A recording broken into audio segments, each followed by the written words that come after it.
Welcome to our channel. ఈరోజు మనతో పాటు ఉన్నారు general consultant doctor Aditya Ranganath గారు. సో సార్తో ఈరోజు మనం ఎందుకున్నామంటే ఈ మధ్య కాలంలో మనం 2 ఇయర్స్ బేబీ నుంచి 60 ఇయర్స్ ఓల్డ్ పీపుల్ వరకు ప్రతి ఒక్కరిలో మనం చూస్తున్న ప్రాబ్లం అండి మన విజన్ తగ్గిపోవడం, మన కంటి చూపు తగ్గిపోవడం. ఈ కంటి చూపు తగ్గకుండా మన కంటి చూపును విజన్ను పెంచే కొన్ని రెమెడీస్ ఉన్నాయి. నేను చెప్తాను, అది రెగ్యులర్గా మీరు నేను చెప్పినట్టు ఫాలో అవ్వండి, షూర్గా మీ కంటి చూపు అయితే పెరుగుతుంది అని చెప్పేసి అంటున్నారు.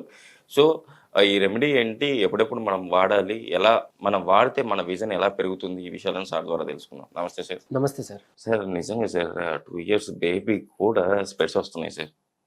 సో ఆ స్పెట్స్ని మనం పడేయాలి పక్కకు. ఫస్ట్ ఖచ్చితంగా మన ఐసైట్ని ఇంప్రూవ్ చేసుకోవాలి. ఈ రోజు మన ప్రేక్షకులకు ఏం రెమెడీ చెప్పబోతున్నారు? సో ఇదివరకు నా చిన్నప్పుడు కూడా ఏంటంటే నాకు 10th క్లాస్లో సైట్ వచ్చింది యూజువలీ. సో సడన్గా ఒక రోజు బోర్డు కనిపించలేదు, ఎప్పుడు వెనకాల కూర్చున్నాను, నాకు ఎందుకో సడన్గా బోర్డు కనిపించలేదు. సరే వెళ్ళాను ఆప్టమాలజిస్ట్ దగ్గరికి, చెకప్ చేయించుకుంటే 0.5 ఎంతో పెరిగింది, 0.75 ఎంతో అన్నారు. ఓకే, సో అప్పుడు సరదా ఉంటుంది యాక్చువల్గా, అంటే గ్లాసెస్ పెట్టుకుంటే కొంచెం బాగుంటుందని. మనకి సైట్ రావద్దు కానీ గ్లాసెస్ పెట్టుకోవాలని ఒక, అంటే చాలా మందిలో ఇది సైకలాజికల్గా ఒక ఆశ ఉంటుంది అనమాట. కానీ తర్వాత తెలుస్తుంది అబ్బా ఈ యూజ్ చేయాలా గ్లాసెస్ ప్రతిదానికని. సో అంటే అనుభవిస్తున్న వాళ్ళకి తెలుసు అది సైట్ పెరిగిపోతూ ఉంటే దాని నుంచి ఎలా బయటపడాలో తెలియకు. తర్వాత లాసిక్ సర్జరీస్ అంటారు, ఇవన్నీ కొంచెం కాస్ట్లీ ఎక్కువ మళ్ళీ. సో ఇవన్నీ కాదు, న్యాచురల్గా మన చేతిలో ఉంది. సో చెప్పబోతున్నా. ఇంకొకటి ఏంటంటే చిన్న పిల్లల్లో, అంటే చిన్న బేబీస్గా ఉండేటప్పుడు వాళ్ళు పెరుగుతున్న దశల్లో వాళ్ళు పడుకునే నైట్ టైం రూమ్లో, బెడ్రూమ్స్లో కానీ ఆ రూమ్స్లో లైట్ లేకుండా పూర్తిగా డార్క్గా ఉన్న వాళ్ళకి తర్వాత ఎదుగుతున్న స్టేజెస్లో సైట్ ప్రాబ్లమ్స్ ఏవి రాలేదట. కానీ మినిమం చిన్న లైట్ ఎక్స్పోజర్ అయినా ఉంటుంది అని అన్న వాళ్ళలో కొంచెం సైట్ ప్రాబ్లమ్స్ రావడం అయితే స్టడీలో గమనించారు. సో దీన్ని బట్టి ఏం తెలిసింది, మనకి ఆ లైట్ అనేది చాలా ఇంపార్టెంట్. ఆ ఎక్స్పోజర్ ఉండొద్దు, నైట్ స్లీప్ అనేది పడుకునేటప్పుడు పూర్తిగా డార్క్లో ఉండడం బెటర్. సరే ఆబ్వియస్లీ కొంచెం అంటే ఏజ్ పైబడిన వాళ్ళు, లేకపోతే కొంచెం బాడీలో మూమెంట్ ఇష్యూస్ ఉన్న వాళ్ళు, నైట్ టైం మళ్ళీ యూరిన్కి లేవాల్సి వస్తే మనకి ఇబ్బంది కదా ఎత్తుక్కోవడం అనేవాళ్ళు లైట్ అట్లీస్ట్ ఒక మినిమం బెడ్ లైట్ అని యూస్ చేసుకోవాలి, అది తప్పదనుకోండి. కాకపోతే చిన్నపిల్లల గురించి చెప్తున్నా. సో ఆ జాగ్రత్తలు చిన్నపిల్లలు తీసుకుంటూ, కొంతమందికి అంటే నాకు ఈ ఫుడ్ ఇష్టం లేదు, ఆ ఫుడ్ ఇష్టం లేదని మారం చేస్తుంటారు కదా. సో అంటే అట్లీస్ట్ లైక్ అంటే మదర్స్ కానీ లేదా ఫాదర్స్ కానీ కొంచెం కాన్సన్ట్రేట్ చేసి దానికి ఏదైనా ఒక రెసిపీ యాడ్ చేసి కొంచెం టేస్టీగా వాళ్ళకి అందించగలుగుతామా, ఈ క్యారెట్స్నో లేకపోతే యాంటీ ఆక్సిడెంట్ ఉండే యాపిల్స్నో లేకపోతే ఈ పాలకూరనో లేకపోతే పొన్నగంటి కూర అందరికీ దొరకకపోవచ్చు, దొరికిన వాళ్ళని అట్లీస్ట్ ఈ పటికి బెల్లం యూస్ చేయడం. అంటే చిన్నపిల్లలకే ఈ షుగర్ కంటెంట్ ఇవ్వడం ఆపేసి, సో వాళ్ళకి తాటి బెల్లం దొరికితే, ఇంకా దొరకలేదు పటికి బెల్లం ఈజీగా దొరుకుతుంది కదా సిటీస్లో ఉన్న ఎక్కడున్నా. సో అట్లీస్ట్ అలాంటిది యూజ్ చేయడం వల్ల బాదం ఆల్మండ్స్ సోక్ చేసి ఖచ్చితంగా తొక్క తీయాలి, చాలా మందికి తెలుసు కదా.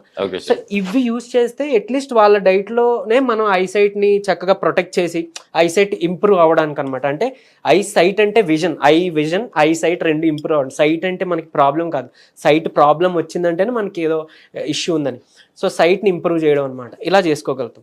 అయితే ఒకవేళ కళ్ళద్దాలు ఉన్న వాళ్ళు ఏం చేయొచ్చు అని అంటే, ఉన్న సైట్ అంటే మీరు చెక్ చేసుకున్నప్పుడు ఉన్న పవర్ ఏదైతే ఉందో ఆ పవర్లో 0.5 పవర్ని లెస్ చేసుకొని లెన్స్ చేయించుకోండి. దాన్ని యూజ్ చేయడం మొదలు పెడితే ఒక 2 months 3 months 4 months స్పాన్లో me I లోపల ఉండే లెన్స్ దానికి అలవాటు పడి దానికి అడ్జస్ట్ అయ్యి ఈ ఐ మజిల్స్ అన్నీ కూడా మీకు ఐసైట్ని, అంటే మీకు విజన్ బాగుంటుంది అనమాట. అంటే ఆ పవర్కే కొంచెం, ఇప్పుడు ఎలా అయితే మన డార్క్ రూమ్లో సడన్గా ఎండ్లోంచి వచ్చి డార్క్ రూమ్లోకి వెళ్ళాక మనకు అంతా చీకటిగానే ఉంటుంది, కొంచెంసేపు పోయినాక మీకు ఆ రూమే కొంచెం అంటే నిజంగా ఏదో వెలుతురే వచ్చినట్టు మీకు ఏదైతే కొంచెం ఐ ఓపెనింగ్గా అనిపించి మీకు కొంచెం క్లియర్గా కనిపిస్తుందో సేమ్ అలానే మన లెన్స్ సెట్ అవుతాయి అనమాట. సో ఇదే ఒక బేసిక్గా, అంటే మీకు ఇన్ డెప్త్ వెళ్ళకుండా బేసిక్గా ఉన్న చిన్న ఫినామినా చెప్పాలనుకుంటే, సో పవర్ 0.5 కొంచెం తక్కువ చేయించుకొని మీరు వాడితే కొన్ని ఇయర్స్లో మీరే గమనిస్తారు, అంటే మీ సైట్ చక్కగా ఇంప్రూవ్ అవుతుంది అనమాట. ఉన్నదాన్ని తగ్గించుకుంటూ వచ్చి మనం ఒకరోజు చక్కగా ఈ గ్లాసెస్ తీసి పడేయచ్చు. ఇది ఆబ్వియస్లీ అంటే లైక్ అబ్రాడ్లో చాలామంది దీని మీద స్టడీ చేశారు, వాళ్ళు యూజ్ చేశారు. ఆ తర్వాత నేను అలాంటి వాళ్ళ వీడియోస్ చూసి తర్వాత విని వాళ్ళ దగ్గర ఆ ఇన్ఫర్మేషన్ నేను గ్యాదర్ చేసుకొని నేను చెప్పడం మొదలుపెట్టాను. సో అంటే మొదలుపెట్టింది రీసెంట్గా అయినా నేను నా దాంట్లోనే అబ్జర్వ్ చేశాను. యూజువల్లీ అంటే చెప్పాను కదండి నాకు 10th క్లాస్లో సైట్ వచ్చిందని, బట్ ఇప్పటికీ నేను అంటే గ్లాసెస్ యూజ్ చేయను. సో నాకు క్లియర్గా ఉంది ఎందుకు అని అంటే, అప్పుడు అది వాడకపోవడం వల్ల నాకు 0.5 0.75 ఉంది. సో అది అడ్జస్ట్ అయిపోయింది అనమాట. సో వాడుతూ ఉండుంటే పెరిగిపోతుంది. సో వద్దు, ఆబ్వియస్లీ డాక్టర్స్ లేకపోతే ఇప్పుడు మీరు కళ్ళద్దాల షాప్ దగ్గరికి వెళ్ళి తీయొద్దమ్మా, తీస్తే పెరిగిపోతుందని చెప్తారు. సో వినండి, అది చేయండి. తర్వాత ఈ సెలైవా జస్ట్ నాలుగుకి జస్ట్ టచ్ చేసి కాటుకలా పెట్టుకోవాలి. ఇదివరకు వసని మనం కాటుకగా యూజ్ చేసేవారు, మీరు అందరికీ తెలుసు కదా. ఇప్పుడంటే యూజ్ చేయట్లేదు. ఆ వస రూట్ని కాల్చి సో దాని నుంచి తీసింది రాస్తుంటారు. దానివల్ల ఈవెన్ ఆప్టిక్ నెర్వ్స్లో ఇన్ఫ్లమేషన్, అంటే వాచిన తర్వాత నెర్వ్స్ డిజార్డర్స్, ఐకి సంబంధించిన చాలా డిజార్డర్, ఈవెన్ రే చీకటి, వీటి నుంచి కూడా బయటపడడానికి మనకు ఆ వస అంత బాగా పనిచేసేది ఆ కాటుక. బట్ ఇప్పుడు లేదు. సరే ఫైన్, మన సెలైవా చాలా మంచి మందు, అది పెట్టొచ్చు. అది పెట్టిన వాళ్ళకి ఈవెన్ 41 డేస్లోనే చాలా మంచి రిజల్ట్ అబ్జర్వ్ చేశారు. క్యాటరాక్ట్స్ ఉన్నా కూడా ఈ మనం లాలాజలం అప్లై చేయడం ద్వారా క్యాటరాక్ట్స్లో కూడా చాలామంది వాళ్ళ విజన్ ఇంప్రూవ్మెంట్ చాలామంది చూశారు. సో అంత మంచిది, మనకి న్యాచురల్గా మన బాడీలోంచి ప్రొడ్యూస్ అవుతుంది. సో యూస్ చేయొచ్చు. తర్వాత ఐ ఎక్సైజెస్ ఖచ్చితంగా, ఇది అంటే ఏజ్ పైబడిన వాళ్ళకి ఇంకా బాగా హెల్ప్ అవుతుంది. ఆబ్వియస్లీ ఇప్పుడు యంగ్ పీపుల్ కూడా మనం ఎక్కువ ఈ మొబైల్ స్క్రీన్స్కి ఎక్స్పోజ్ అవుతున్నాము, సిస్టమ్ వర్క్ అనో ఫోన్ వర్క్ అనో. సో మనకు తెలిసి ఎంత స్ట్రెయిన్గా ఉంటుందో.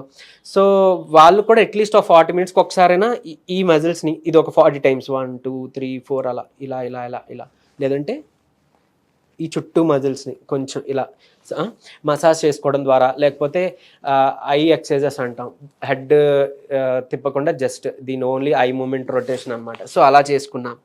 లేదా గుర్తొచ్చినప్పుడల్లా ఒక 30 మినిట్స్కో 40 మినిట్స్కో 1 అవర్కో మనం చూస్తున్న సిస్టమ్ మొబైల్ లేకపోతే ఆ ట్యాబ్ నుంచో కొంచెం ఐసైట్ని షిఫ్ట్ చేసి ఒక 10 మీటర్స్ 20 మీటర్స్ డిస్టెన్స్ ఉండే ఏదైనా ఒక గోడనో లేకపోతే ఇంకేదో ఆబ్జెక్ట్నో వాల్ క్లాక్నో సంథింగ్ అలా అబ్జర్వ్ చేయడం ద్వారా మన లెన్స్ స్ట్రెయిన్ నుంచి బయటపడవచ్చు. ఇంకోటి ఏంటంటే anti blue light cutting glasses ఉన్నాయి. ఇఫ్ మనం మొబైల్ స్క్రీన్స్కో లేకపోతే దీనికంటే వర్క్ ఫ్రమ్ హోమ్స్ ఉన్న వాళ్ళు యూస్ చేసుకోవాలి అనుకునేటప్పుడు వాళ్ళకి సైట్ పవర్ లేకపోయినా అలా 0 పవర్ మనకి లెన్స్ దొరుకుతుంటాయి, యాంటీ బ్లూ లెన్స్ అనమాట. సో అది చేయించుకుంటే ఐ స్ట్రెయిన్ ఖచ్చితంగా తగ్గుతుంది. మీకు ఈ చుట్టూ ఉండే డార్క్ సర్కిల్స్ పోతాయి, తర్వాత ఐ స్ట్రెయిన్ తగ్గుతుంది. ఐస్ అప్పుడప్పుడే బ్లర్ అవుతున్నాయి అని అనుకునే వాళ్ళు కూడా చక్కగా మళ్ళీ విజన్ బాగవుతుంది అనమాట, ఈ స్ట్రెయిన్ వల్ల వచ్చింది. సో ఇంకా చెప్పాలంటే స్లీప్ బాగా పడుతుంది. అంటే యూజువల్ ఐ స్ట్రెయిన్ అయిపోతే మన బ్రెయిన్ షట్ డౌన్ అయిపోయి నిద్రపోవడం వేరు, కానీ క్వాలిటీ స్లీప్ వేరు. సో మీకు యూజువల్లీ మీరు మీ స్లీప్లో ఒక క్వాలిటీ మీరు గమనిస్తారనమాట. ఇంకా చెప్పాలంటే ఇంకొక థంబ్నెయిల్ పెట్టి మనం రాసేసుకోవచ్చు, ఈ గ్లాసెస్తో మీ డయాబెటీస్ పోతుంది అని. ఎందుకు అని అంటే యాంటీ బ్లూ లైట్ గ్లాసెస్ వాడడం వల్ల స్లీప్ ఇంప్రూవ్ అయ్యి మీ డయాబెటీస్ లెవెల్స్ అవి కూడా పెరగకుండా హెల్ప్ చేస్తుంది. స్ట్రెస్ వల్ల పెరుగుతుందని మీ అందరికీ తెలుసు కదా. సో దాని నుంచి కూడా మనం బయటపడవచ్చు అనమాట. ఈ బీపీ లెవెల్స్ ఫ్లక్చువేట్ అవుతాయి స్లీప్ సరిగ్గా లేకపోతే. సో ఇది బాగా హెల్ప్ అవుతుంది సార్, ఇది చేసుకోవచ్చు. సరే, ఇంకొకటి అసలు మనం రెమెడీస్ ఇవన్నీ అంటే మన ఐసైట్ని ఇంప్రూవ్ చేసుకోవడానికి అన్నీ చెప్పాము. బట్ కారణం అసలు ఎందుకు వస్తా ఉంది చిన్నప్పుడే? కొంతమందికి జెనెటికల్గా ఉంటుంది సార్. కొంతమంది చెప్పాను కదా ఈ సరౌండింగ్స్ దానివల్ల వచ్చే అవకాశం లేదు. కొంతమందికి ఫుడ్ మాల్ న్యూట్రిషన్. సో పట్టిక బెల్లం ఐసైట్కి ఇంప్రూవ్కి బాగా హెల్ప్ అవుతుంది. యాలకులు, తర్వాత ఆల్మండ్స్, బాదం, మన ఫుడ్ లో కూడా చేంజ్ చేసుకోవాలి. ఐ సర్జరీస్ అయ్యింది అని అంటే ఒక 15 రోజుల వరకు మాత్రం పొన్నగంటి కూరని ముట్టుకోవద్దు. బట్ ఆ తర్వాత మాత్రం యూజ్ చేయొచ్చు. పొన్నగంటి కూర ఆల్మోస్ట్ లైక్ ఎవ్రీడే 41 డేస్ తీసుకున్న ఐసైట్ ఇంప్రూవ్ అవుతుంది. లేదు అని అంటే వీక్లీ ఒక 3 డేస్ యూజ్ చేసుకున్న వాళ్ళు కూడా చాలా మందికి ఐసైట్ ఇంప్రూవ్ అయింది. స్పినాచ్ కానీ, ఈవెన్ అంటే మన న్యాచురోపతిలో ఆయుర్వేదిక్ హెర్బ్స్లో కూడా ఐబ్రైట్ అని ఒక హెర్బ్స్ ఉంటాయి. సో ఇలాంటి కాంబినేషన్ పెట్టుకునేటప్పుడు గ్లాకోమా లేదంటే ఈ క్యాటరాక్ట్స్ నుంచి బయటపడడానికి కూడా మనకి చాలా హెల్ప్ అవుతుంది సార్. నిజంగా సార్, ఈరోజు మన ప్రేక్షకుల కోసం ఐసైట్ని తగ్గించుకొని ఐ విజన్ని ఇంప్రూవ్ చేసుకునేటట్టు చాలా చక్కటి రెమెడీని అయితే మన ప్రేక్షకులకు తెలియజేశారు. అట్ ద సేమ్ టైం వాళ్ళకి ఐసైట్ ప్రాబ్లం ఎందుకు వస్తుందో క్షుణ్ణంగా వివరించారు. ఫస్ట్ మన ప్రేక్షకులు కూడా దీన్ని గమనిస్తున్నారు. వాళ్ళు కూడా మీరు చెప్పినట్టు చేసి వాళ్ళ ఐ విజన్ని ఇంప్రూవ్ చేసుకుంటారని చెప్పి ఆశిద్దాం సార్. ఈ ప్రేక్షకుల తరపు నుంచి, అట్ ద సేమ్ టైం మా తరపు నుంచి, సుమన్ టీవీ నుంచి థ్యాంక్ యూ.